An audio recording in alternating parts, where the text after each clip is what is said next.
Hi, Dr. McLean here.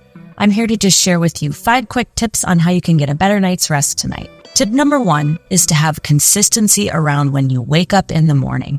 It's actually more important to have a consistent wake-up time than a consistent bedtime, especially on the weekends.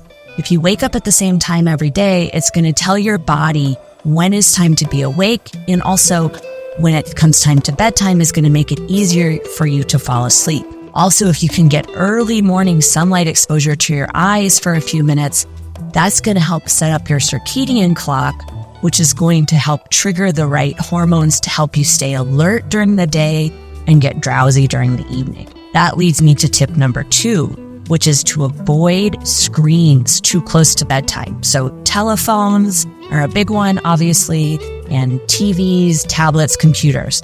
All of those emit blue light, and blue light is responsible for suppressing melatonin. Melatonin is the chemical hormone in our brain that tells our body when it's time to get drowsy and ready for bed.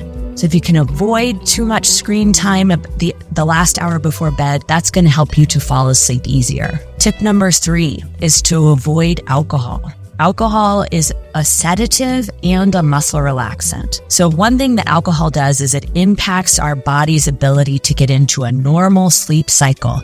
So you don't get the right kind of restorative sleep that makes you feel good in the morning. Additionally, because it relaxes your muscles, it's going to impact people's snoring. So people that are already struggling with snoring, oftentimes will notice that their snoring is worse on nights when they've been drinking. Tip number 4 is to avoid eating too close to bedtime.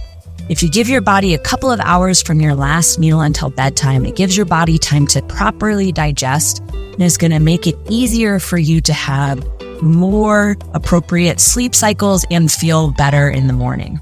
Also, by staying hydrated, it helps to lubricate the muscles in the back of your throat, which can also improve snoring. My last tip is that if you do suffer from snoring, oftentimes sleeping on your side is going to help improve that. So side sleeping helps with gravity, and it helps keep the tongue out of the back of your throat.